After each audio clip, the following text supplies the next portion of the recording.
All right. Live? Yep. Good morning. Okay, we don't have any public, and first of all, notes from last time, any comments or concerns, questions? I appreciate, Mike, you did it, and Nancy did it, and Sam had some feedback as well on, the numbering system and doing this type of thing. And so I put this together today, and I have one chart for each of the three categories.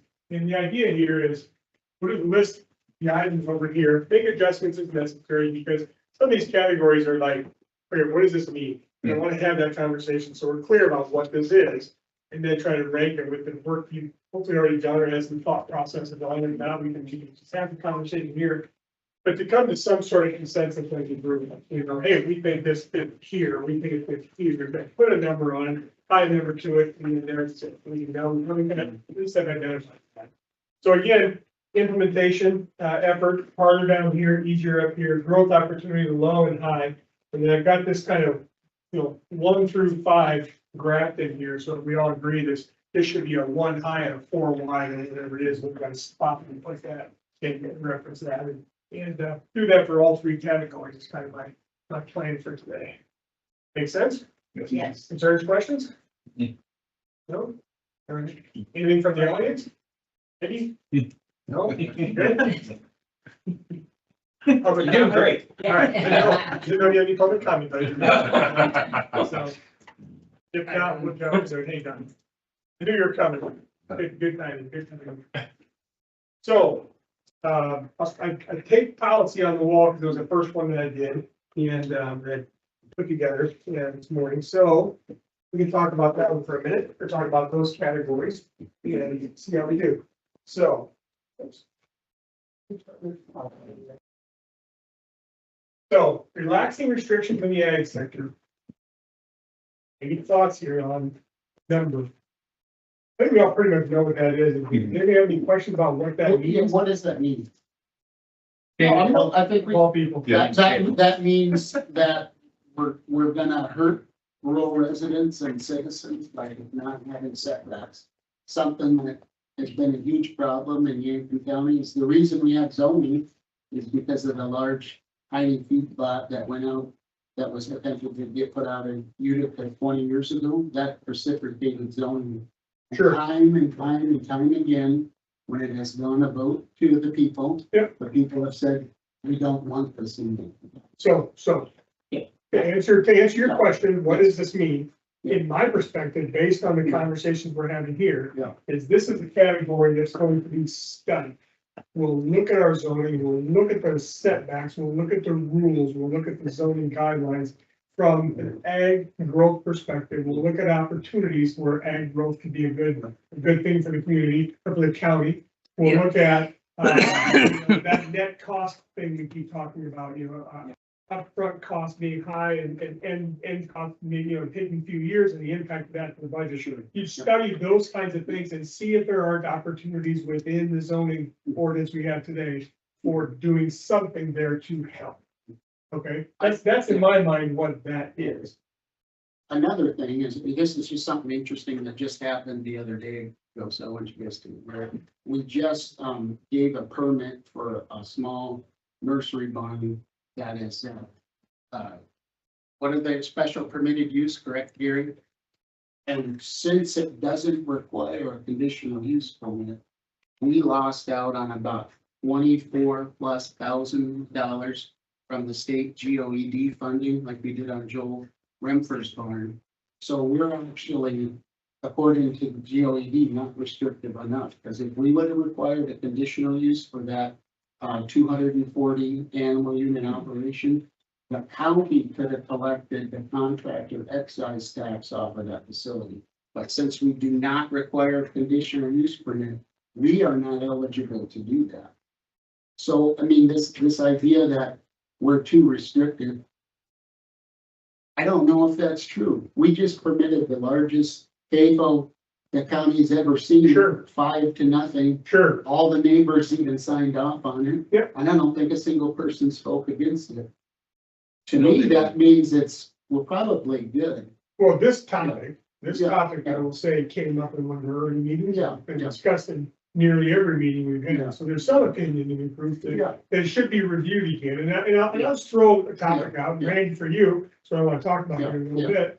Or later after the meeting in a little bit, is that there was a discussion that took place, Mike, mostly between you and I, Yeah. at our last meeting about, we've litigated these things already with regards to wind and solar and others. Mhm. Let's not relitigate the past. Yeah. And my thought process on that is I don't not look at anything. I wasn't here then. I don't know what that meant. I don't know how many of you were in the weeds during that time. I know several of us were, but that doesn't mean that there aren't opportunities in there Sure. to reconsider some things. And the other thing is I don't know what litigated meant. Did the people of Yankton County have a vote, or did the commission only vote? Or was there a lot of discussion? I don't remember don't know what the process was that took place there, but just from a high level perspective, I don't know that we say no to anything Yeah. at this stage. But we're of the not game. saying no. I don't think there's a single example of where one of these things have ever got denied that I know many examples of where people have tried to build like residential houses. Sure. Sure. That have been denied. Can somebody tell me of somebody who applied for a KFO and it got denied? I can't think of one, and I've been involved in county government for 14 years. But are there people not applying that Well, you don't even know about? No realistic answer to say, well, I thought about applying, but I decided not to. So that means we need, that's not Is a. there not a stigma though that Yankton County has a bit of a stigma of being a little bit closed to business? I don't know, like Turner County, that was supposedly the golden example of animal ag. Yeah, Had a revolt up there and all their commissioners got kicked out. Yep. And I know them all, Yep. and the people got pissed on what was happening up there. Sure. And so the pendulum swings both ways. And Oh, I think absolutely. you're better off where we're at now. We litigate this for years. We're allowing it with safe and reasonable conditions. And the proof of that is that the largest one that we've ever had went through with flying colors Yep. and didn't end up in a lawsuit. And now we're saying, well, that maybe it's not good enough. I don't know about that. So in Turner County, they're in a big lawsuit now with that rendering plan. If you guys all have seen that, yeah. It's- So in an effort to get through all three of these charts today and not go into depth on any of them, can we just change the wording on that to take off relaxed restrictions and just have it as ag sector? So we're looking at policies regarding the ag sector and where we would put that. And just to throw it out there on my chart, I put that as a 2 for implementation and a 5 for So growth. change the word relaxed restriction to Just take that out, just have ag sector, ag sector policy. policy. Because policy is the category that we're in, Right. so it's ag Right. sector. I got you. policy. And I think if we're gonna be talking Everybody good about with that? that, we should also talk about, allowing, residential opportunities for ag too, because the reason I say that is if you look at what we're saying is that we need to relax ag sector to allow whatever to happen. But the ultimate goal is to raise revenue for the county. That's why we're here. Yep. But if you look at a 2,400 head hog population versus a new residence, the new residence generally produces more revenue for the county than this. And you have an operation that Sure. destroys the roads Sure. and bridges.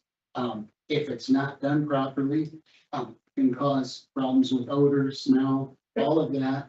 And it's a depreciating asset. So what that means is it's not taxed like residential because it's based on production, but it's worth less. year after So year after Dan, year. all these points you're making are legitimate and good points to be part of the study, should be picked out to dive I have to into. go along. My take at the end of the day is that there's 1, 2, 3, 4, 10 there and 15 on the other chart, and we're gonna end up with 3 or 4 that we decided to dive into deeper. I can That go with that. conversation is it's gonna be part of all that deeper dive. Okay. Nancy, you had a couple numbers here. What were your numbers? I chose 2 implementation and 5 for a You're growth putting it opportunity. here. That's where I put it, but I'm curious. So, what so other my people- goal here is to get some level of consensus among the group, whether you like that spot or we ought to move in a different direction, other opinions. Yes, Lori. Honestly, for the policies, whole category, I put all of those in D.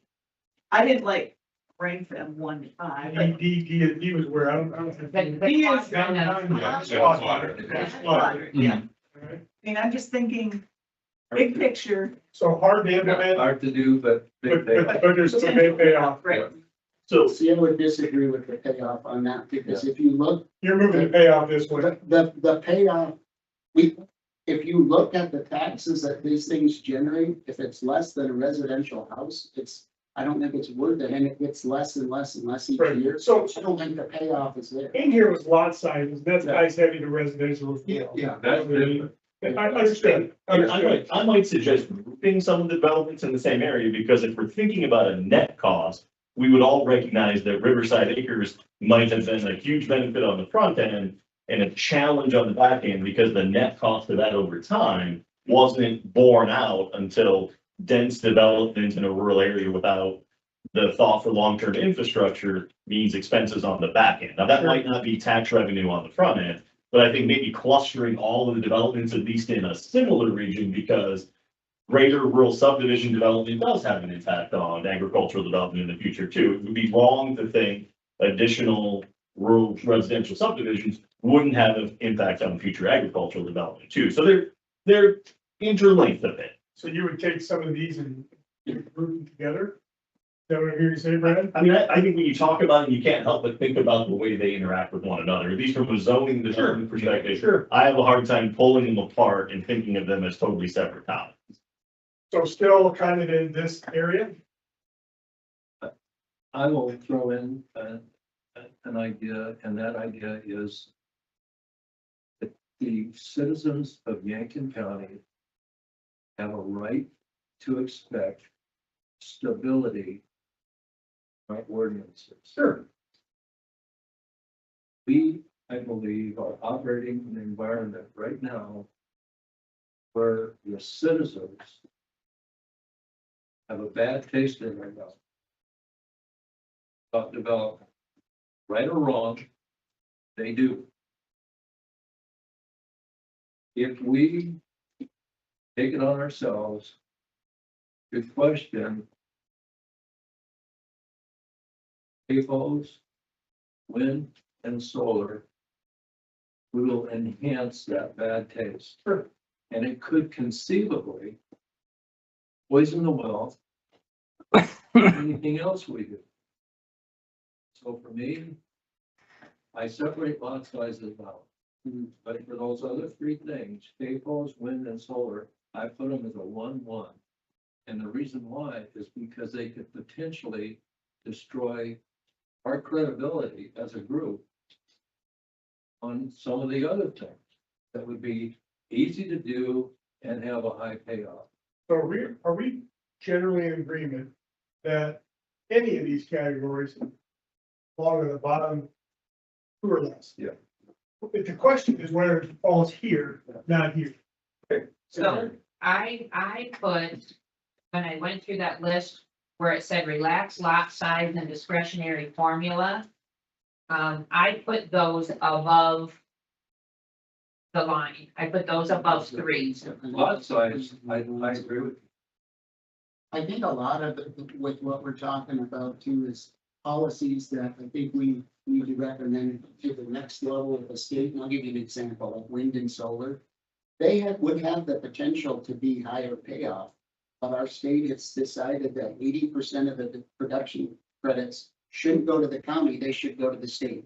The state that isn't the ones permitting it, they're not the ones fixing the roads and bridges, they're not the ones in the hearing. They take the lion's share, and then there's 20% left, and then half of that goes to the school. So out of $1 of revenue coming in for the county, we get 6 cents of that dollar. The state takes almost everything else.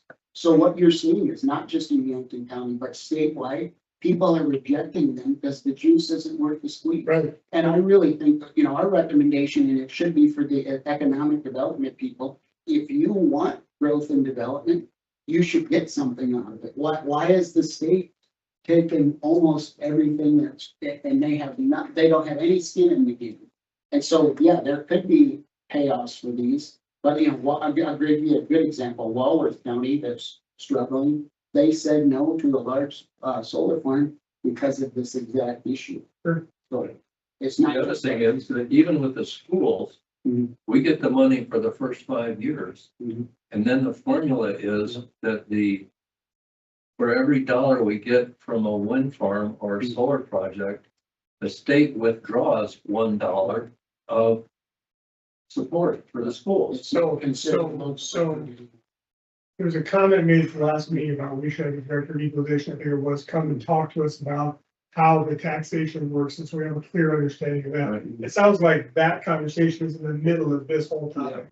In order to know directionally where to go with this, if at all, we would need a good understanding of that. Is that fair? The overarching. This okay? That money gets hosed on most of these things. There are things we can control, Dan, there are things we Yeah, can't. yeah. We have to work with what we can I control. agree. So lot sizes. I got A kind of in the lower quadrants and, you know, we debate that, not today, okay? Lot sizes. Nancy, you had a comment about, in your mind, this goes up here. Yeah, I Higher put up. lot sizes at 4-4.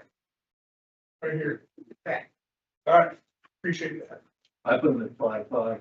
Here, I have some handouts if anybody wants some on where we rank in the surrounding counties and not today. Okay. I Not have today. them here for you All right. guys.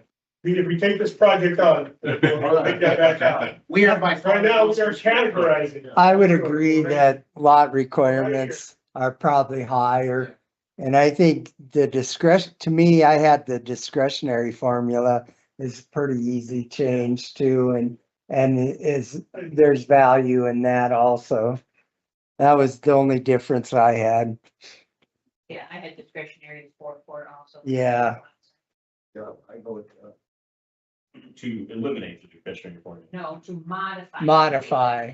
We can't eliminate it, because if we, I'm not saying that the city would do, but if the county doesn't have a discretionary formula, the city can implement one of the 3 ones out. That's just. So one thing to think about with the discretionary formula is there's a give and a take, and I suppose I'm gonna be the give and the take guy. Brad, give me 30 seconds on what exactly does discretionary formula mean? It's an incentive tool that can be used to incentivize the construction of developments by lowering or phasing in your property tax burden. Got it, thank you. And maybe this is a question that you got from your experience in industry. When folks are planning a big project, they're gonna consider a site based on all of the attributes of the site and the potential incentives. Yep. Just because the incentives aren't the same across the board, they're gonna look at a bottom line based on the way that's gonna look for a company. So if an incentive comes through a sales tax rebate or a discretionary formula or a direct cash payment, there's probably gonna be a comparison of incentives across potential development sites, wherever it comes from. So it's gonna surprise you to hear me say this. We've done greenfields, we've done brownfields, we've taken buildings over and remodified it. All that incentive stuff was in the bottom 10% consideration. The minimum, yeah. It was not a big deal. We Yeah. appreciate it. We certainly asked for it. If we didn't get it, it gets lost. I will say, from a municipal development perspective, it can be the difference between the two final sites. Understood. As folks are deciding. Understood. I mean, it's not nothing, I guess, is. Some of it It's is not, it was just discretionary. Yep. It's mandated that the company doesn't need to ask for it, or the individual don't need to ask for it because of the dollar amount of the project, they're automatically eligible. Yeah, okay. I think it's reasonable to talk about changes. I think it is not reasonable to say it makes no difference to potential. It does make a difference. Just use the small among all the considerations, at least from a for-profit manufacturing business.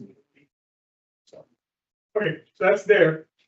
Various flexibility is on here, and it was all tied in. There's a whole list of stuff that talked about, you know, being deaf to the market and so on and so forth, and with our zoning commission, and I think to some degree, we already do that, you know what I mean? It's basically being flexible in that. What does that mean? What do you mean by variance flexibility?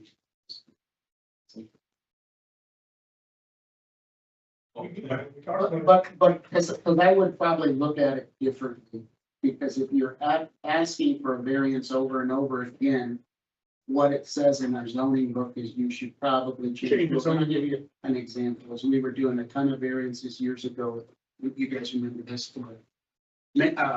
Sizes of garages in the Yep. lake area, right? People wanted bigger garages because they got campers, and we said, well, why are we doing it? Sometimes we did 3 variances in a meeting. So what we did was just said, we're gonna make Make it bigger. it bigger, and guess what, now we have no variances. Yeah. So I think that's a better solution, and why I say that legally is there was Swan Lake, there was a Supreme Court case in Turner County where somebody built something and it was a little too big, and they retroactively applied for a variance, went to the Supreme Court, got denied, and they had to tear it down. So that, I mean, Brad knows this, and shaking, he said, variances are very tough to do. I'd much rather modify my ordinance to allow something than do a variance. So, Because the variance says, we're not basically gonna follow this rule. so in fairness, what this said, and you're gonna probably shorten it here, greater flexibility with variances, user-friendly county, ensure zoning process, adhere to the market and adjust accordingly. Well, as a category, you lump all that together, it's probably not this. And I would say like what, I know what Don is saying is that we should, when we do have a variance, we should consider if we are doing that, but if we're running into an issue where we need variances over and over, we probably need to look at that and make it easier, so just nothing. I think that's where this was going, this type of a statement, Right. if there's ones that need to be enacted as opposed to. About like zoning depth. Instead of, Yeah. variance flexibility. Yeah. All right, so you got a code on that? I had it as a 2-3.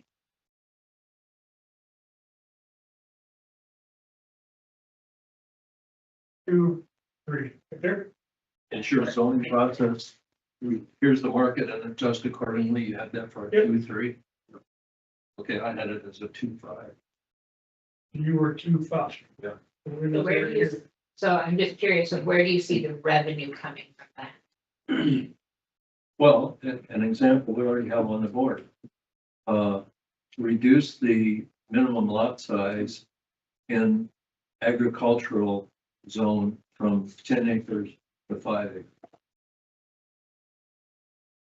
A doctor moves to Yankton County and decides to build a house in the country on 5 acres.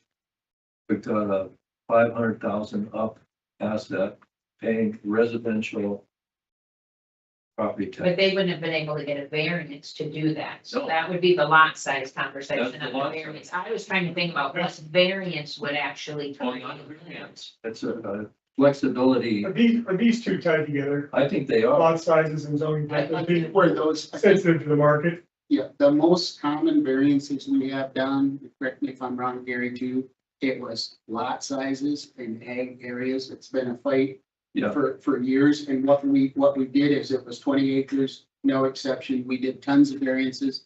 Then we did the homestead exemption, but the problem with that, and I'm just explaining to you, so there was a farm place right here, right? And dad lived here and wants to bring his son right here where there's a water hookup. But there wasn't a building there before. Now that requires a variance. Does that make sense? Yes. No. And so I think that's what you're getting at too. And just so you guys are aware, in Article 5, we can have a minimum lot for an agribusiness. So if I want to set up what did we just do? One was that Yeah, commercial they were storage? just storing product on the And land. that's fine, but if I want to build a residential house, well, now you can't do that. Right. And that was something that was done years ago. I just don't think that makes sense. So if we put these two together. Yeah. We're kind of talking about the same thing, I think and see so. what you're doing. I still think there's other things within zoning that might not directly tie to the lot size. I think lot size. is I just don't have an It's example just of an it, but I example. think that there's other things within zoning that might come into play that I'm not even. You're probably talking like setbacks, which we do run into on occasion. So this area here is kind of where I'm seeing it. That's plumber right there. I would put it there. And it's split it two, everybody feel that? That one's hard. A lot of times too, Gary, where we dealt with variances on commercial lot sizes, because aren't we 1 acre? Yeah, And we ran into somebody wants to do a fireworks stand or something smaller. And we can't do that because it's a. Kelly, I just wanted to catch you up a little bit on this. You're talking about justifying the way it is now, but are we talking about what we need to do in the county to have growth and development? What we're trying to do, Don, is we've been working on all these ideas and thought processes. And we bucketed them in 3 different categories, and now we're prioritizing them. So the things that we can go chase and do to make things better, generate more revenue. Did I answer your question? But looking, Having a basket. looking forward, not looking back. We're Absolutely. trying to think where this would be going forward. Yes. Yeah. And, that's what we need to find out ways that we can have economic growth and increase income. And I guess not piss off all the people, but they gotta realize times change. Invariably, you gotta look at where history is, that's taking you to, you gotta look at the experiences of what you've done in the past or where you're at in the past, and see if you can learn from that too. Don't get me wrong, Dan, I appreciate the conversation, I can say that much. I just, We gotta get through. we just gotta get through something too, you know, so don't get mad at me for cutting you off. Gotta have thick skin and a short memory. Say that. I don't think we've ever finished a meeting when we were out of things to talk about. What animals do they say, that's the short term? Yeah, it's all big skin and short memory. Goldfish, and big goldfish.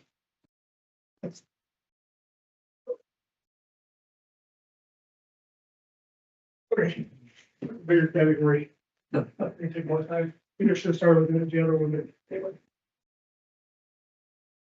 Planning, financing. Comprehensive plan. Maybe we decided that our current comprehensive plan is 2 things. One is old and 2 with the marketing piece. We really don't have a thorough countywide land use comprehensive. That's Fair? Davison County did theirs, was that a year ago, where they did a comprehensive plan with the city and their small towns. I don't know if you were aware of that, or, I mean, that might almost, I don't know, Pete, what's your thought? I know we have different values, but if we did one comprehensive plan for the county, it would be better than. Well, we just completed ours, so the good news is the information there is fresh and the community conversations were new, so that information, I think, is pretty reasonable to incorporate into a countywide plan. And I guess maybe this makes it easier. I was gonna make a sales pitch to link comprehensive plan and conversations about the ETJ together. Because one of the challenges I see for smaller lot development is from a municipal perspective, it's important for me that those small lot developments be as far from municipalities as humanly possible. Because as we grow incrementally, we're not going to be able to provide services for a small lot development that occurred a half mile from the city. When we get there, the roads will be a different standard than our roads, usually gravel. They won't include storm sewer. They won't include sanitary sewer. And so they become nearly impossible for us to incorporate. So for us, I'd love a comprehensive plan where perhaps the county's comprehensive plan referenced the cities for those areas where we anticipate growth. And the county's comprehensive plan says we discourage growth in the areas where we know our municipalities are going to grow. And if we're going to encourage small development, we encourage it at a place where you figure out water, sewer, and all those things, all as a standalone system. Kind of, again, the Riverside Acres challenge of too big, too close. That's what this up here. Unless you're talking about, you would be able to annex that in right away and build to the city standard. Yeah, at that point, all. Yeah. I mean, to me, the highest value residential development is the one that's on the edge of the city, pays percentagely the highest taxes and has the most services. I mean, to me, that's the highest value to the county, is that incremental high value growth. Because I just didn't want your comment. Yeah, no. It sounded like you didn't want housing development adjacent to the city. Perfect. But Well, thank you. to clarify. Incremental is probably the key word. That's a good word. And to get what you want, you gotta find a developer that's got lots of money. Right? I mean, that's the challenge anywhere, certainly, yeah. Yep. That's where it stops. That's why that's that we got down by the river curve.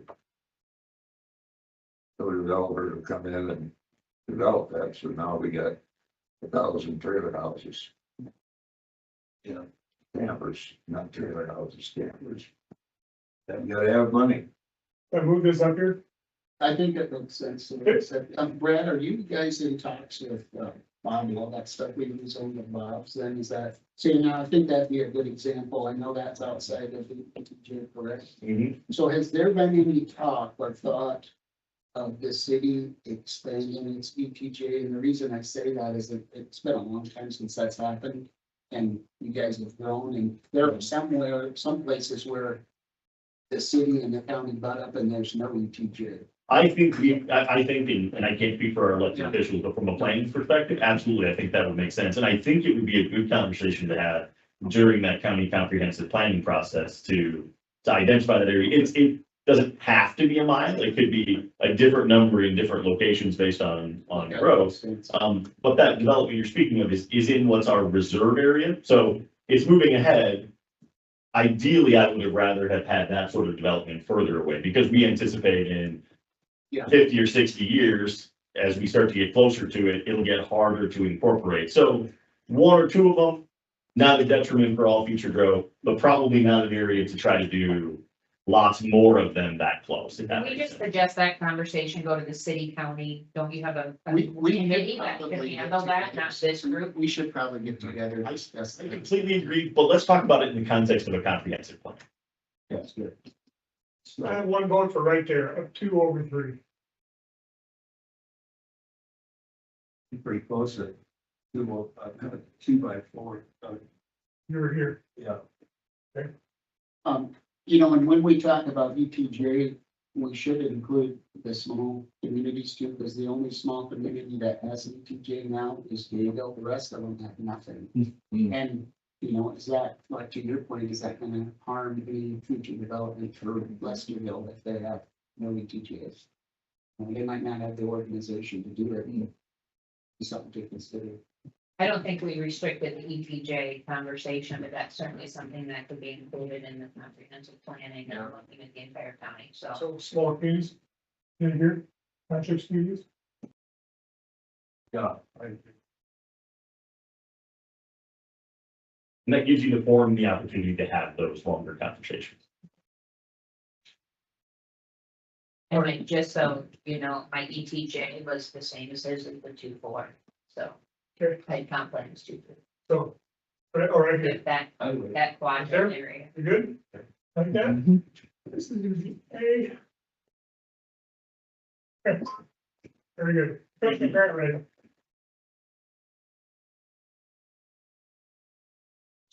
Yeah, number 3-4. up here. Discussion?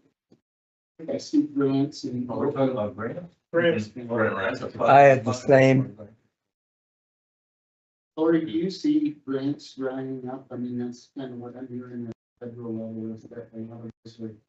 They are, but It's worthwhile, don't get Is me it? wrong, but relying on them, Yeah. like, nonprofits are doing, I don't think. think of it this way. We have a law school 25 miles away. What are those kids doing in the summertime? Law school students. Well, become an intern for Yankton County and go out and search for grant money for things that we want to do. For example, our bridges. There is money available. Yes. The- I mean, Yeah. in all seriousness, agree. I don't know where. That's why I Well, asked where that did we get question. the money for Stone Brook? It's a federal grant that's, all, Yeah, with it's- the HB one, all of that stuff is. Well, guess what happens? Guess what happens when you have a downturn in the economy? All of a sudden, the federal government changes from a dried up old prune to a big fat plum. That's what happens. If you're not ready, you won't take advantage of it. I'm not saying that they're gonna get the money immediately, but cyclically, money becomes available. And if we have our grant proposal already written, we can get in front of the line. And, So Laura, you do a lot of this, are you saying that things are tighter in your mind? Right now, yeah. And we heard that before the growth fund, we've been able to save, you know, a few that were big ones that we didn't get, but certainly that's a better concern. I think it's well worth it's easy to implement and on high opportunity to pursue So it. here, Yeah, but it's just, we gotta realize. is that the list? I put you right there. Just, yeah, All right, opt out, taxing, road and bridge, ambulance, can and bond bags, I kind of lump some of those together, basically they're taxes. Tax on, okay, road and bridge, the county is already in the middle of that. You know, I think that's gonna, I think you can put SB 96 on here because it's already in process. the feedback so far has been pretty positive. We're both alive yet. Yeah. I guess my question is, I mean, and I think the other committee, their task force is dealing with the ambulance, is that fair? You guys know that? I hope they would look at that. My understanding is that they are. They are. There's some digging into. the ambulance. They're looking. I just spoke with the county commissioner from, Pennington County, Rapid City, and, everybody's dealing with this ambulance, and the city of Rapid is not gonna go out in the rural areas of Pennington in a couple months, so it's not just us that are dealing with ambulance, this is a statewide. You know, the EMS task force that's meeting and discussing it statewide. I guess my question is do we need to consider this right now? We can put it on the chart and then say we're not gonna focus time on it, you know? I think it's I'd say what, 3-5 Here? probably, yeah. I mean, Here, you're saying three. Yeah, Here? I mean, Yeah, I'd say 3-5 or 4-4. I just had it in 2, because I thought it was a little harder to implement Yep. on whether it be ambulance, road, or SB 96, because we have to make sure the public's on board, and I think the public might be, but that's just where I dropped it, but I don't care if it's a 3 or 2. I'm sorry, plot right here. that sounds okay. 4, 5, and 2 is great, just middle of the road. All right, It's the PM bottle guys, I guess I wouldn't. it was on the list, so SB 96 is on the list too. I just lumped them all together, it's kind of all counts related stuff. Lake area sanitary sewer. There's a lot of good discussion in the past. I put 2-5, but yeah, 1-5 is probably more likely. I think that if talking economic development, there was nothing that would be. The amount I could get, and there's no end to it, but it's very hard. We talked about utility review. Basically understanding capacities, bottlenecks, what they can provide, so on and so forth. It seems to me it's more of an exercise that we would do as part of a project. You know, is there value in doing the exercise now? Sure, there's a project that's gonna be, I mean, in the data center project is probably gonna be a good reason to spend some time on it. What's your chances on that? Our experience working with utilities for projects was pretty limited. They were not real cooperative. They corporate secrets and all that stuff in Sure, terms of capacity and all that. No offense. Well, GOED did their small business infrastructure study, and planning district has all of that information, and Thrive has hired a company to do a feasibility study for Yankton in specific reference to data center development. So I think some of the utility review, without having Stephanie or Terry here at the table, they would probably be able to provide better input. So I put it as a 3-3 to keep it as just neutral. I agree. I agree with that. And water seems like it's a huge limiting Yeah. factor for us, and having certainty. I know the Drotsman development took 2 years they had to wait before they. Even Yeah. Here, can be here today because to do with water. And I know I'm gonna sound like, and I know I'm gonna sound like the guy who keeps saying comprehensive planning and Yeah. planning. But during that process, it's easier for utilities to identify if a county or a municipality has identified areas of growth. Yeah. Easier for them to plan infrastructure for 20 Yeah. years. Yeah, I think they combine. Yeah. What is the city's, and maybe this is something you want to touch, but city's got a pretty complicated relationship with the Y and that whole area. Maybe you just want to stay away. No, I would say that certainly say the same thing. The reality is we have agreements in place for development. I mean, we have, there was certainly a time in the past when there were other things going on, but right now for residential developments, we get a framework in place for, regular growth. Not a limiting factor for us. Is there any opportunity for the city to expand its water capacity, or are you guys locked into the area that you guys have? How does that work? Based on, What does that mean?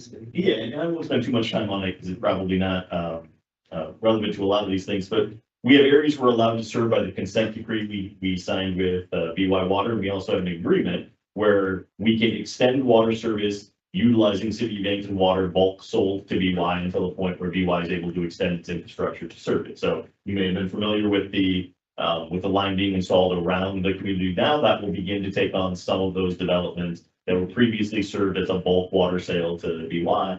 And that's worked well for us and hopefully will continue to work well. And lots of infill capacity in town to provide water to industrial, commercial, and residential users as well. But from a capacity standpoint, the city is now considering an agreement with Nebraska to serve one of the counties down there because you have capacity. One of the advantages that the city of Yankton has that other municipalities doesn't have is we have sized and planned for water in such a way that we can serve residential and industrial customers for years to come. We have capacity both to potentially serve other water systems, but most importantly for our future growth, to be able to serve any industrial, commercial, residential user who might want to locate. A manufacturer who needs a lot of water. Probably a bigger factor for some folks. I love it, Brad, because every time my son gets through a piece of equipment, he's always got one that's way oversized. He goes, you got a plan for bigger. Right. Brad, is it also true for sanitary sewer? Mhm. You have way You, capacity. if you drive down to the wastewater treatment plant right now, you'll see the renovation underway that both expands our capacity and changes our process to a modern, more efficient wastewater treatment process so that, and I won't begin to try to explain the science of it, but as I understand it, it allows quicker, more efficient, more complete treatment of water in a faster, more efficient way. So we are doing nothing but planning for the future. That's a real plus. It's a big. Awards for development. And that's what there's an idea of serving around. And that was our incentives, is that boards for development, but I think I would piggyback on your business incubator. I remember the term incentives coming up during that conversation. It was truly awards of some kind, some monetary or recognition award of some kind for investment that has been. You may not like the idea. I don't know. Well, you could pitch Let's it go in. change it. I mean, you could put it in the way of like rebates or say, or things like that, that the county can get back, but I don't know if there's money available to even do something.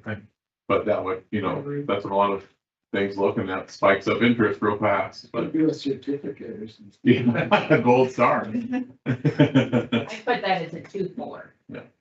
Just because it had a low revenue opportunity, but Well, it would be relatively easy to implement. one thing we did with You may hear the Dropsiman one is we went out there for the groundbreaking ceremony and we got, it wasn't a huge deal, but they certainly appreciated that we were Yeah, out they there. did. Put that down and we had some cookies and we celebrated it. And that was easy to do. It wasn't hard and we shook their hands and told them thank you. as a commercial entity, would, any commercial entity would appreciate, how good. And that's fine. Good, whether you're hiring people or whether you're looking for business, you get exposure, and that's a good thing. So. I agree. I think it's easy to do. I think it's low on the revenue side, but it's just one of those things you could consider that makes it nice to do that too. So, plug it in up here. Yeah. Yeah. Good.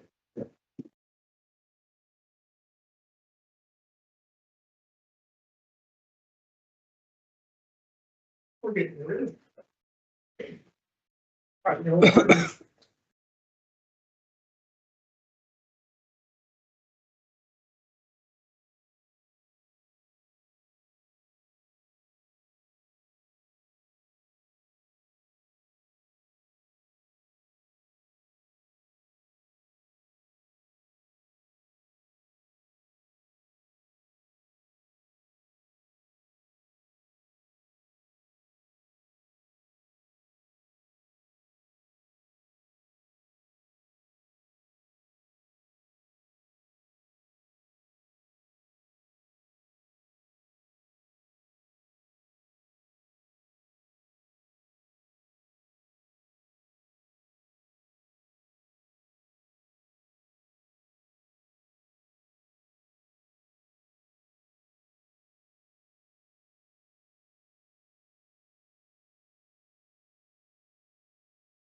So I'm just gonna start by saying, when I did all of these, everything other than EV charging stations was 3 or above. I thought a lot of them were relatively easy to implement. Okay. So I would just put that out as kind of a starting point. And most everything to me fell within between 1 and 3 on low revenue. But EV charging stations to me is, You put a lot of things in mid quantity. yeah. All right, so what was your number on this one? Business incubator, I put 5.2. That's just kind of like a think tank to help out.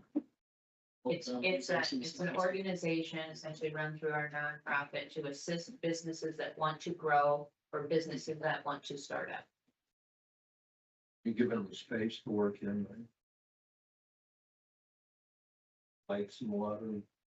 And mentorship and helping them walk through the process. I'm just looking at what Lori does. It's a step above what Lori does.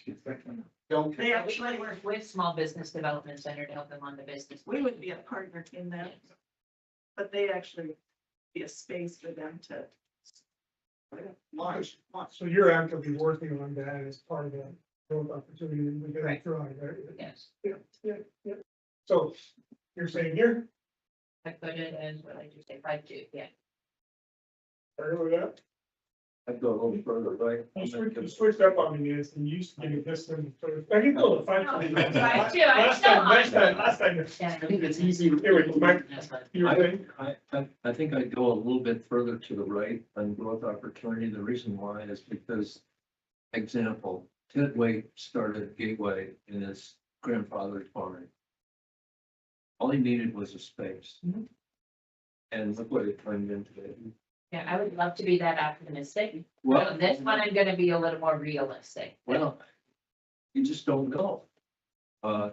That's why I go. 2.5. 2.5 or 3. It could turn out to be good. Oh, it absolutely, and we hope that it does. Kelly, could you explain that in your one, I guess I wasn't. It was an idea that was thrown out at one time about expanding the inmate population, whether that's having a jail here and then more people come or whatever the case was. But does that mean like the county jail or the federal prison? I think we're talking to county, you know, there's a lot of discussion on county jails, I think that's an idea, so I could be wrong. Yeah, Anybody else remember? I don't. I guess what I would say with the state facility, at least the trustee unit, is pretty low revenue. There are some jobs created, but what we're seeing in our state is the very high recidivism rate. Right. How it works, and it's unfortunate, is that when somebody gets out and they reoffend, which is way higher than it should be. Yep. Then all those costs come onto the county with additional court costs, Yep. defense costs, prosecution. And so just, all I'm saying is there's a negative side to that. Totally get that. And I think on the federal end, right, if there's opportunities with our federal prison to have some expansion there, there's good jobs that are tied to that. So I just put it as a 3-1, not difficult to implement, but no low revenue or no revenue. Get that?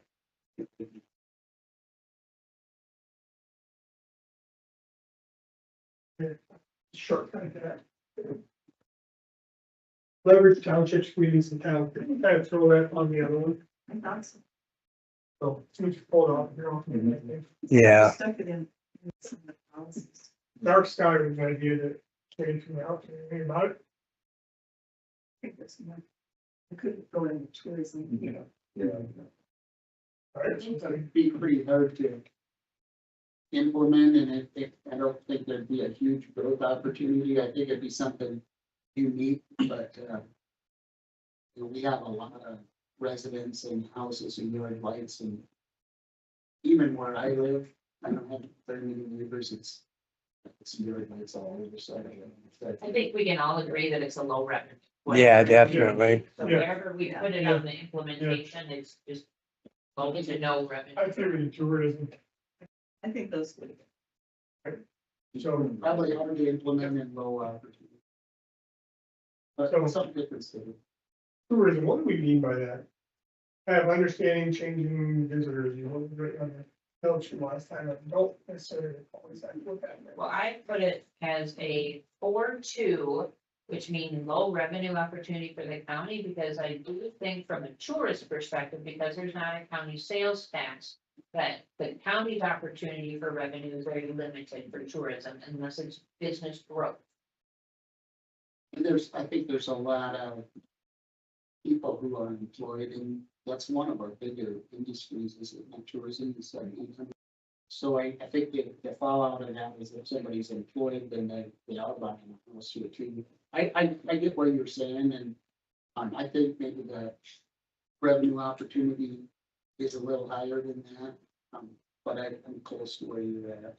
I look at it from the perspective in our office, Brittany doesn't deal with business expansion of tourism. Her job is for tourism to bring people in.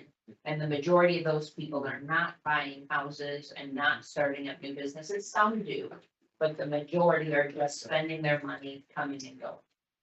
But if we went through SB 96, then it would be a story.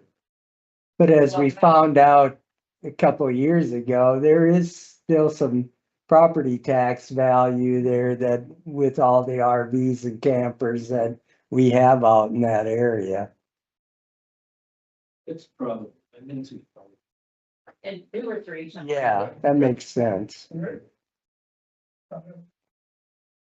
Difference again. Napa Junction, expanding the use of Napa Junction. I think you should put a slash in that, Napa Junction / rail line. You got a rail line that has a interconnection in Sioux City for a business that can get better rates by the state rail board. I mean, that, now there's several proposals in front of the rail board. Napa line, a couple of them are pretty extensive, so potential there for something. I mean, that rail line's been underused for years. Hard to implement. Pretty hard to. Yeah. Yeah, never did. I put it easy to implement because now the Cargill just has to agree to do it. Yeah. Yeah. Well, it's different for Napa, so the rail line is obviously more partners involved, but when we're looking just at Napa Junction. You got one. Yeah. Yeah. No, I agree, But- but yeah. Good. Awesome. Yeah. In reality, Cargill, but it is hard, yeah, but easy for them to say no. Yeah. Mhm. But we Leveraging, would love to have them as a willing partner. leveraging the. Yeah, we know it.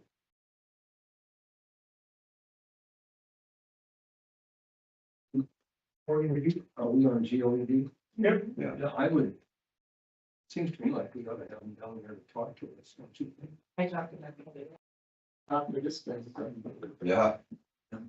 Or Jim. What would you like to hear from them? I'd like to hear if there's any opportunity for grant money or for what programs they're looking at in the future. What more could the county? Why wouldn't we? I'd like to see with GOED, I think they have a lot of good programs. But I'd like them to work with us more on contractor excise tax for say like residential, single family housing. So they have some programs where they'll refund the excise tax, but they won't do residential housing. That's one of the areas we need to. Don, do they have forward-looking, areas of growth that they're looking at? Does the GOED have a vision of next few years, what they're interested in? Yes, I would say. Not sure. My last conversation, they were talking about defense contracts specifically, as a to Jerry for opportunity within the state of South Dakota.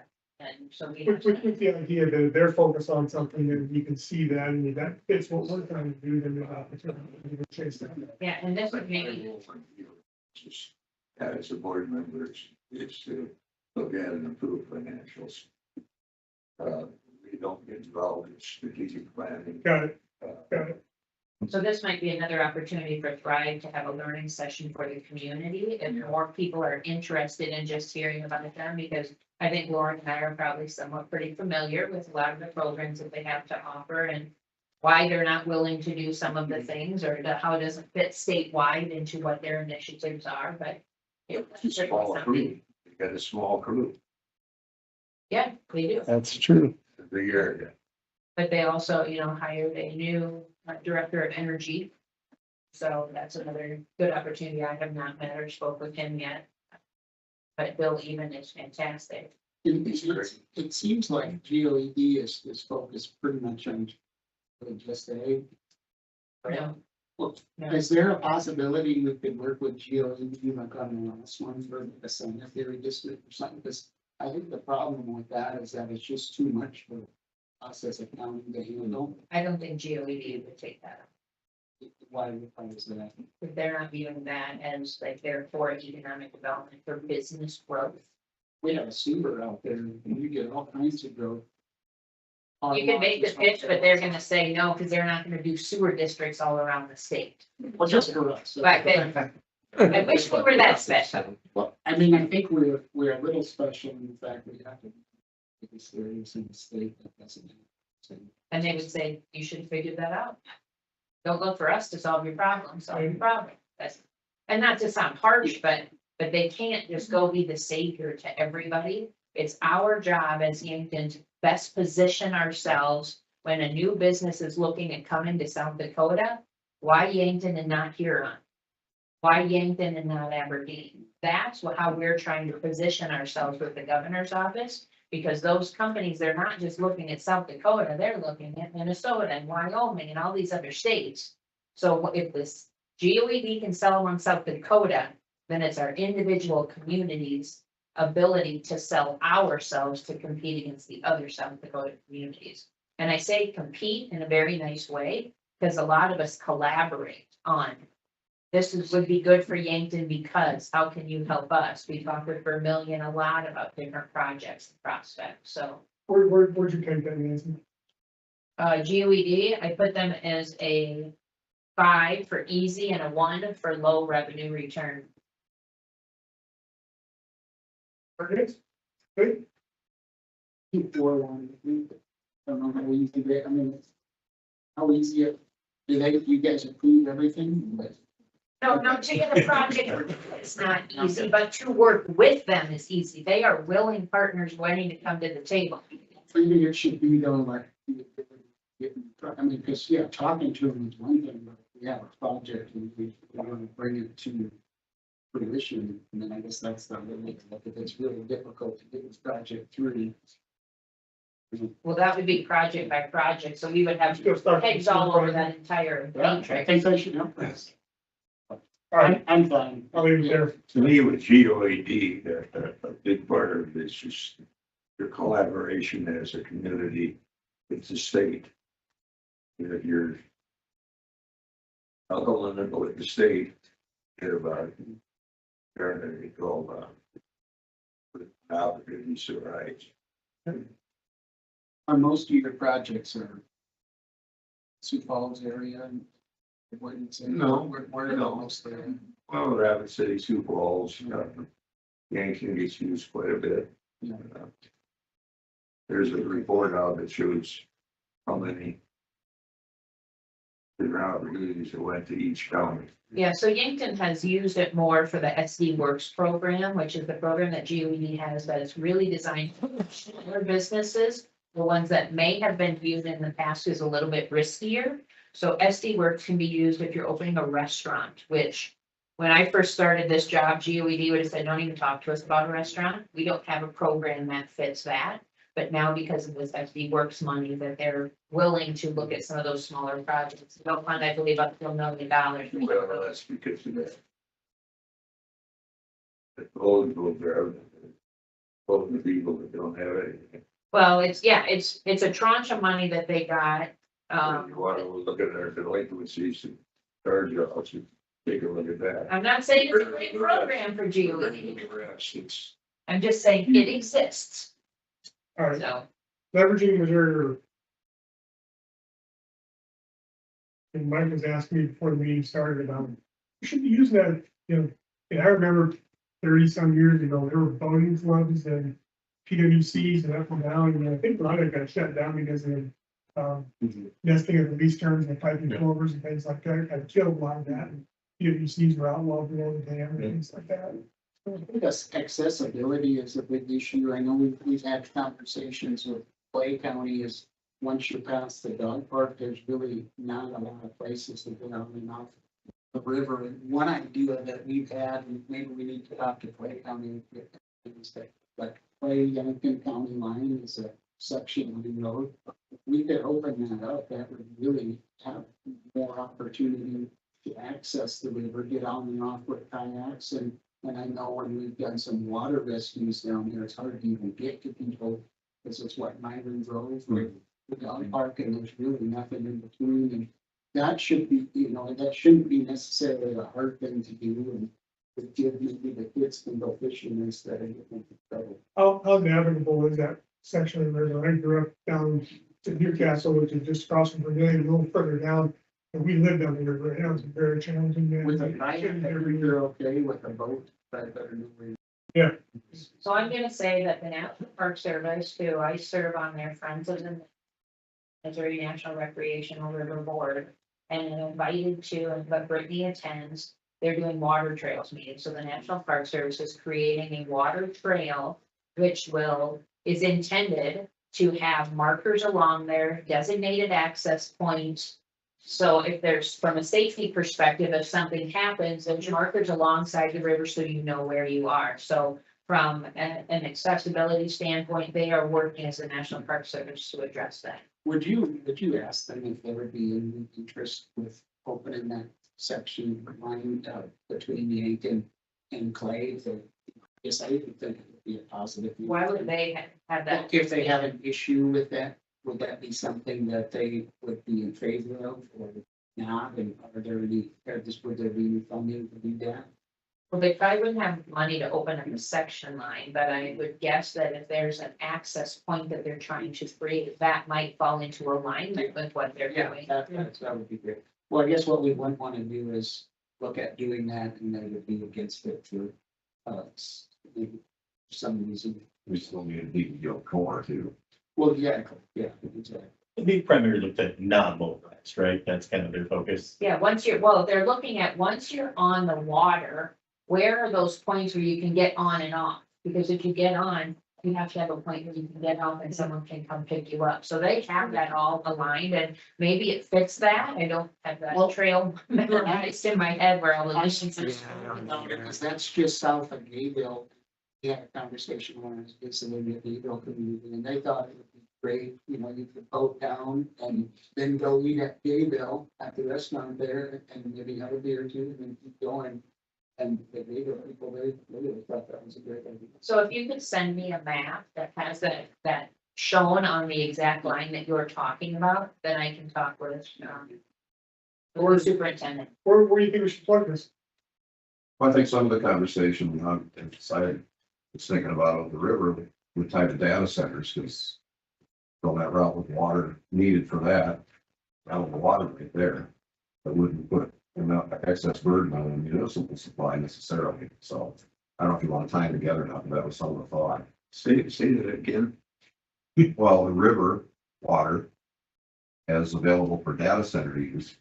Like, that's such a big deal, although data centers have become pretty radioactive here in the last week or two. So I don't know if you could use that It was a water problem. with the zebra mussels. I think you'd have to have like a closed loop, because I know when I did the tour of the dam, is they have to have all that UV, very expensive UV lighting for cooling, because the flood mussels will. Yeah.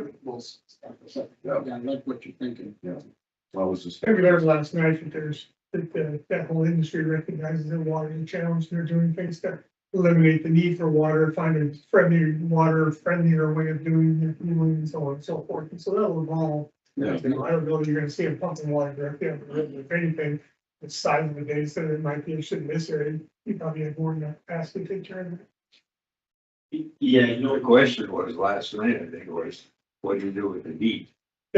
Well, that was a question. It's a technology opportunity. I don't know. I guess I would say that as a municipality, we have moved to collector wells and deep water wells rather than river intake, simply because not as much for zebra mussels, but because the shifting nature of the river and the biologics in it make it challenging for treatment. So I guess I thought about that more from a recreational Right. than a raw water source. Sure. Sure. That's how I viewed it, I too, as a partner, who's a partner.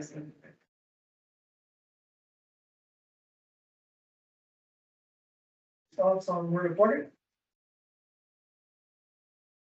And to give I members did 5-2. easy. Moderate. and- Good. Anything on there?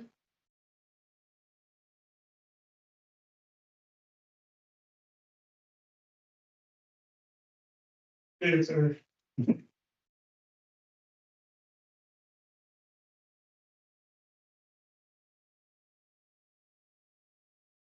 I did 3-4. Some people might say it's a 1-5 or a 1-1. I put 2-4. What, Gary? I put 2-4. We're kind of in this, range right here. So. Fairly.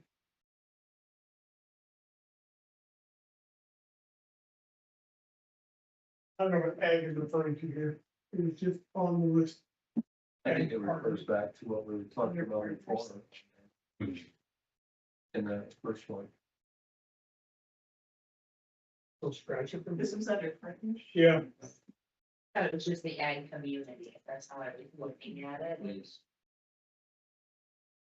finding our friends in the ag community and what is the opportunity there. Because we are supposed to be a very ag friendly county, I put it as 4-4. do we know where next from? I like, well, we talk about how much we support ag, Sure. but whether we do, I guess that would be for someone. I mean, you were the poll of 80-20 farmers in this area. Ask them that question, and they come back at you with, so things are pretty good, or no, you need to do X, Y, and Z. I look for a county commissioners. I mean, It depends on what issue. Yeah. I think we're pretty firm. I mean, the market is pretty tough right now. Sure. And people are struggling and, Yep. but that's happening everywhere. Yep. And I think just, Yesterday, an attorney had a meeting that I was at, to announce that her first bankruptcy in Yankton County with the farmer. Just the day before yesterday. And it's gonna be more, there's gonna be lots more. and that's like a lot, like we were talking earlier, a lot of the federal policies and stuff. I mean, we can't affect commodity prices or the cost of spray or the cost of fertilizer, the cost of diesel fuel. I mean, we don't have that. We don't have any. As Don always says, the market's cyclical, right? Yeah, that's what you tell me. Learning loss. Kids moving away and going elsewhere. I think that, that's something that should be addressed and, you know, I kind of hear that would maybe go back into housing availability. Earlier, I ran into some people that I went to high school with and that are a little older than me that we're getting a number of them moving back and they're getting jobs, or their wives get the job where they can work remote. And I think that's where we invested in, high-speed internet in our rural areas in particularly, like when I moved up to Utica, I had better internet than when I was in town for some reason. And so I think that's an opportunity, that we can, we can continue to build on, because the person I talked to, they lived in Minneapolis and what happened, we don't do that. They didn't want to raise their kids in that environment, so they're coming back. And if we have housing that's reasonable and we have the ability for them to work remotely, well, I think that's it. So win for everybody. Well, I think it has potential for tremendous opportunity, but it's not a short-term thing, it's a long-term. Because you have to have the job available, an opportunity available for those people to come there. Yeah, so something we should work on, yeah. Is it gonna pay off right away? No. Housing company, let's facilitate that. I think the, high-speed internet is one thing that we could encourage, especially out in our rural areas. And, Number of people are moving back to the farm. I mean, a lot of, the boomers are slightly younger, are getting to the age where the 85-year-old farmer is maybe thinking about transitioning in the next 10 years. Just getting this job. And But I mean, that's an opportunity. I looked at learning losses and partnerships with Montgomery University and Yeah. the Yankton School District, so I was not taking it to the point of people moving back as adults. I was looking at more of when they're graduating or going to college. How do we make sure that they know what the opportunities are here so they're coming back right away as opposed to in their mid-30s? That's just how I approached it when I looked at this, and so I put it as a 4-1. That not very difficult to work with either of those organizations because they're willing partners, but I do see it as a low revenue. Short term, but long term, if they live here their whole lives. Yeah. Start businesses, utilize the incubator. One thing on that John and I get, and I think Mike gets too, we've really become a hub for retired military personnel for some reason. And I think maybe that has to do with the VSO or the area, but I cannot believe the people, yes, who were raised here, but the people who just moved here, you know, that Kate Springer, left the hills to come here, no connection to the community, but such a military friendly community that she just moved here. That's not kind of the thing that we want to, so maybe that's just something that we don't all realize, but according to our DSO guy, yeah, we have a huge veteran community here compared to anywhere around us. You know, especially for our size, it's disproportionately high, which I think is a good thing. this may not, maybe it's the right place to bring it up. One of the problems we have is that the median income in Yankton, meaning the job available, is not sufficient to buy the median priced house. Is there a community where that actually matches? Oh, God. Find a place that it is. No, it certainly is. In South Dakota? I'm not talking about South Dakota. I'm just telling you that if the average person or the average household, let's say, cannot buy the average priced house, that precedes a slump in the housing market. Just that's, it's just numbers. Mhm. And so why would a person move back to Yankton if the job they can get in Yankton doesn't pay enough to be anything but a renter? So what's the solution? It isn't gonna get cheaper to build houses. That ain't happening. People who own houses that already exist are not gonna accept less than what they paid for it. That ain't gonna happen. So what needs to happen is that we need to bring in companies or expand companies who are already here, who have a payroll that includes jobs that can buy those houses. And just, you know, I spent 15 years as a residential lender, commercial lender, and real estate broker. And so you just have to find a way to bring in people who can afford to buy those houses. And I'll give you the example of Sioux City. When I was in the banking business in Sioux City in the 90s and the early 2000s, Gateway was booming. And we had kids that grew up in Sioux City on the west side or in Riverside, working class families, but they happened to be very, very bright. And they went to work for Gateway. And they would come to the Security National Bank in Sioux City to get a home loan.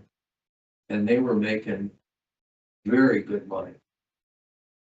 So that's organic growth. That's the kind of thing that would help us a lot with learning loss and with bringing people back who have moved to Minneapolis and don't like it there, but they can't find a job in Yankton that suits their lifestyle.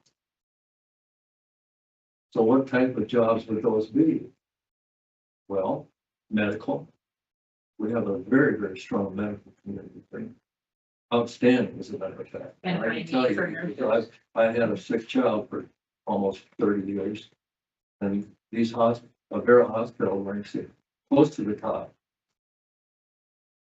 So that's one opportunity. Another opportunity is we have the potential to bring in some sort of, I would say, government agency. I mean, really, has anybody here ever lived in Washington, DC? You can run a mile in Washington, DC and still be a casino decline. So what?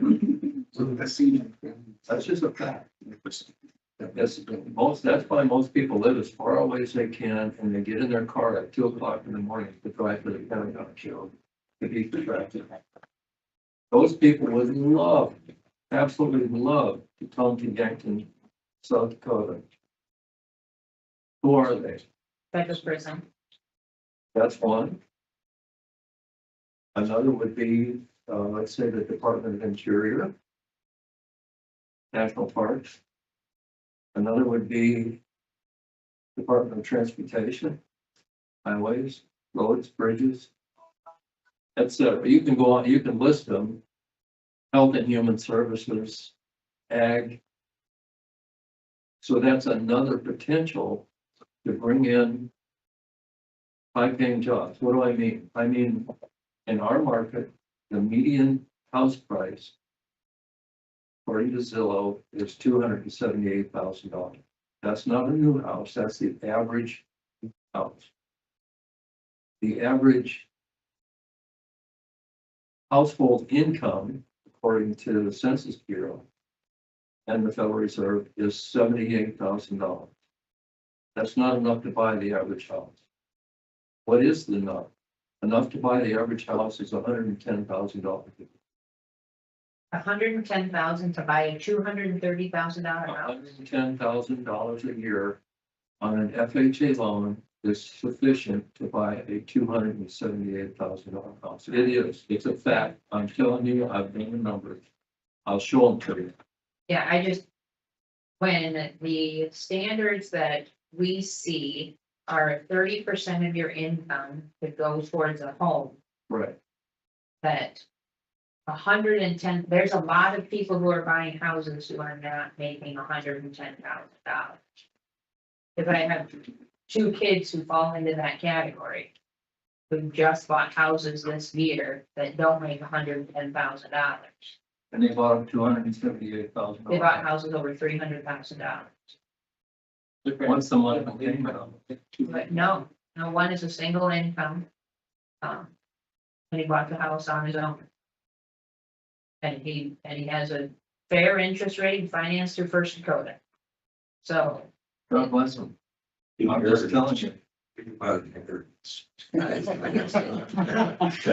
he is not thinking about it here. That's But I just think that in general, there are ways that, and there are programs out there to help those first-time home buyers. There are governor's homes, there are other opportunities to get people into home ownership. I don't think that, I do agree with you 100%.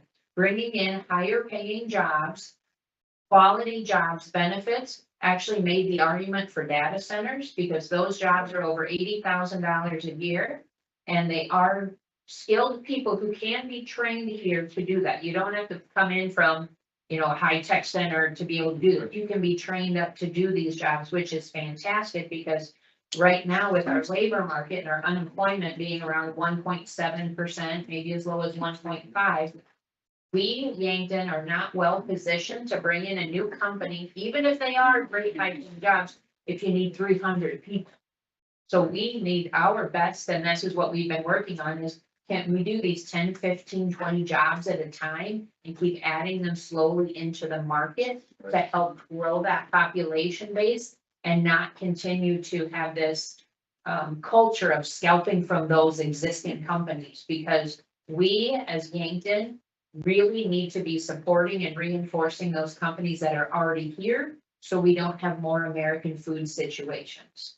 And that's one of the things where Manitou's expansion was a great example of adding more jobs incrementally over 5 years, so it doesn't strain the system, doesn't task the rental and the housing market, and it continues to grow the population base of the community.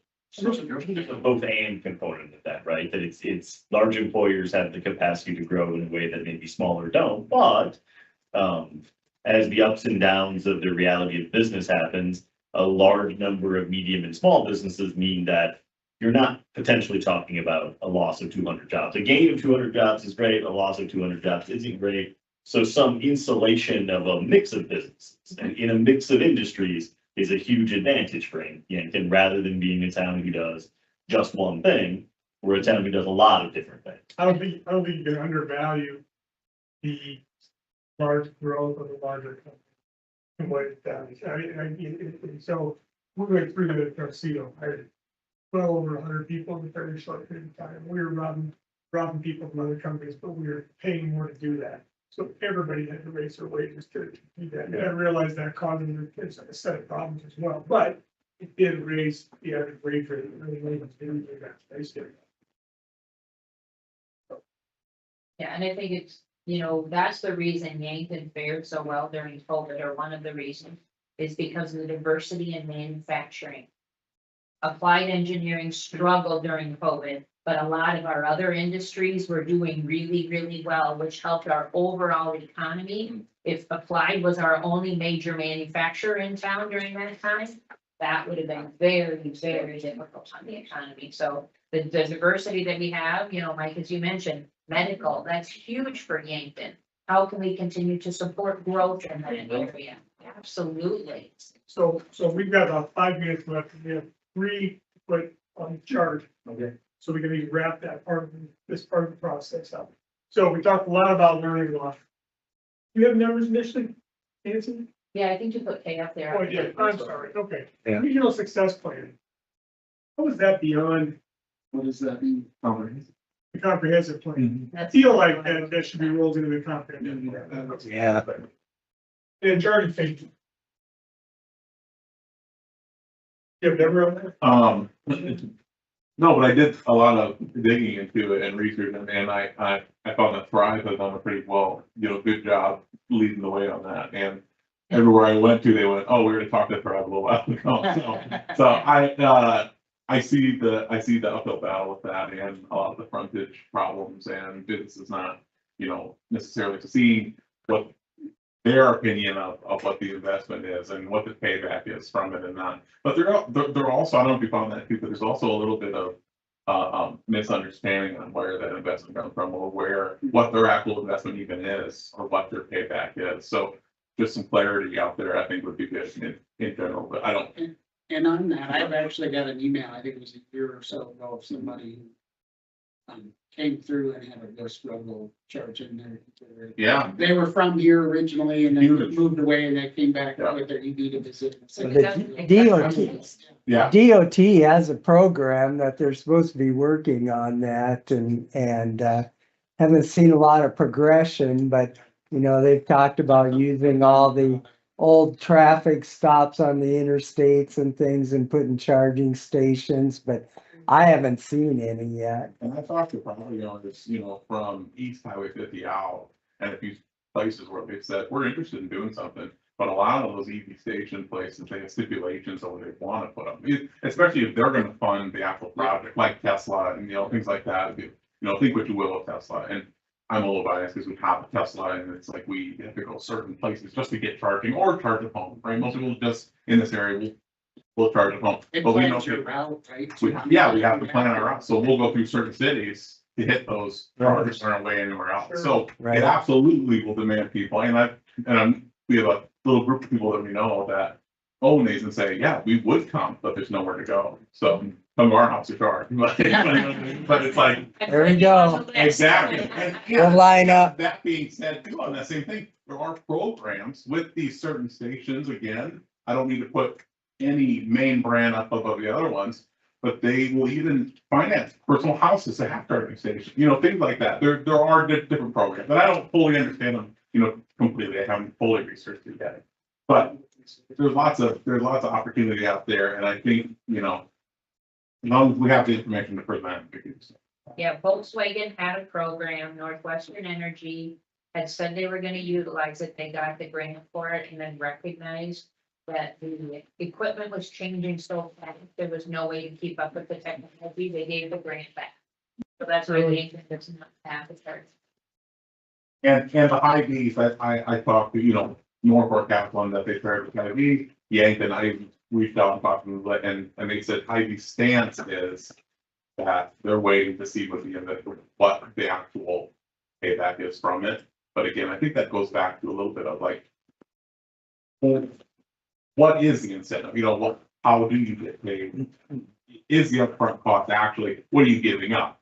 A few front parking spots up front that are gonna drop it into the gas station or whatever, but there's a lot of just unknowns that I think would be worthwhile looking to. Very good. We're coming up on the hour there. Kelly, I got two questions I want to ask Yep. the group. Number one, it occurs to me that, it reinforces my thought that we probably should have a good realtor on our group here. Would you like me to try to get a good realtor? Yes. In doing this. And the second thing is, all this is great, unless it's communicated to the citizens, it ain't gonna do a damn thing. So what is our plan to implement this, so that the citizens understand the basis of what we're making our recommendations? Well, that's a topic of discussion for a future meeting we've done, but my thought process at this point, I know we kicked around at this point is this is leading us to pick a handful of projects that we think are the best projects for us to then spend time, and then from there. But the people have to know how we got there. Right. Transparency. Okay, Well, I think it's a work in progress, obviously, and that's what Randy's gonna report on, knowing him. That the work is continuing, and when we get to a point of making recommendations, that's when you lay out in the news release. This is what we come up with, this is why. And then put Don's number on it to answer any questions. Yeah, I agree. So I agree. Motion. the question is, you have a meeting like we had last night and 70 people show up. 23,000 people, and how do you get people to understand what the hell the issues are? You can keep hitting the donkey in the head, Don, that's about it. 70 people's pretty good. How many budgeting meetings have we had where nobody's ever showed up? Well, one thing. That should be one of our, gotta get it across that we want it to be successful. The changes we recommend, we gotta get it across to the majority of the people that there is a reason why. And it's a good reason. I didn't see that as one of those categories, and I know we hit on it 2 times, I know I brought it once, at the very beginning, and then I forget his name, we talked about it last week. About how do we reach out information to people, how do we get it, the information that they're looking for about the county, or like the things that are going on, are you doing social media? I mean, we probably had a pretty good turnout because you had great videos and all that stuff that was up. Other than that, people don't know what's going on, and then only hear about it when there's a big fight in the commission meeting or something, and then there's an alert that goes out. We do our best. Yeah. We have a website, I know when we had all the flooding and the roads were closed, and we had somebody come in and said, we put it in the paper. They said, well, I don't get the paper. Put it on Facebook. Well, I don't get Facebook. But there's Instagram, Twitter, all those things are so much more important now for young 30-year-olds, 40-year-olds, home, but people who are. Oh, it Buying was homes. who you were talking about. Yeah. I mean, We have to hire somebody additional. That can be an intern from Alvarez, you know what I mean? That can be someone from there. So somewhere. There's that is so second nature to them that it seems so fluid to most We people, can, you know. we had a Facebook page where we put all this up, but there was a state's attorney recommended some of these feelings got hurt or something. There's gonna be a point in time where it's gonna be really important for us Yeah. to get this out in the public's hands. And, you could have 5 of those meetings in 1 week, 5 weeks in a row, and more blasts on social, and do the best you can down. But at the end of the day, you're gonna get 500 people to care, and that's it.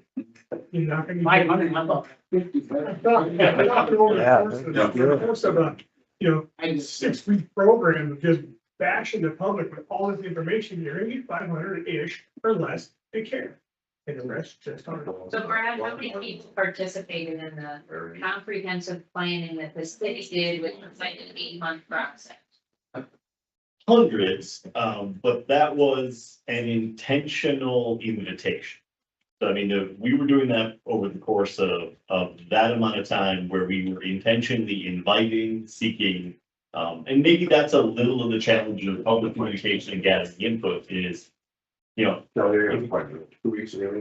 2 weeks. Okay, great. it Yeah, takes You're careful retiring, huh? consideration to Yeah. figure out If 30 people. came There is, to a there is room, life beyond are work. those 30 Yeah, people that I'm looking represent forward the to entire community, or is that 30 people who have oversampled a particular constituency? So the comprehensive planning process didn't rely on inviting just anyone to come. Everyone could come, and everyone did come, and I'm happy about that. But there was an intentional, thoughtful way of saying, have we included retirees? Have we included young people? Have we included educators? Have we included the healthcare? Have we included large employers? Have we included small employers? Have we included the agricultural community?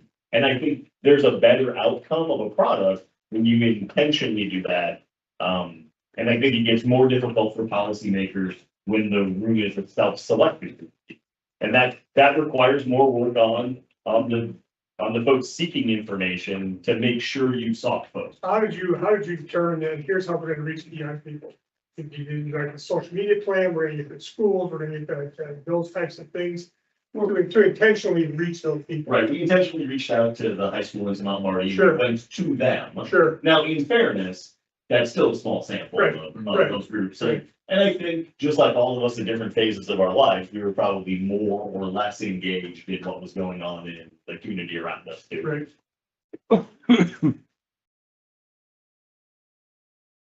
Very good. So what's our next meeting gonna look like? Now, what's the next step? Next step is picking the progress. Yeah. Can that happen? Can we get like a summary list of all the scores, not like up there? Yep, absolutely, absolutely. Choose a little. Yep. Now let's just pick the hardest one. Well,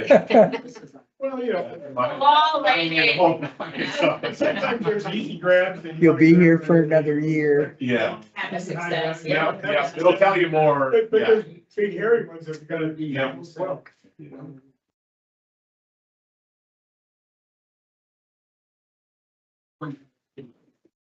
Well, thanks, everyone.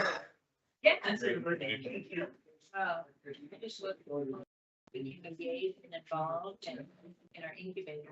Oh, sure, yeah. Things to evolve. Yeah, one- Our conversation that we had in here has really been Yeah. resonating in my head. And I think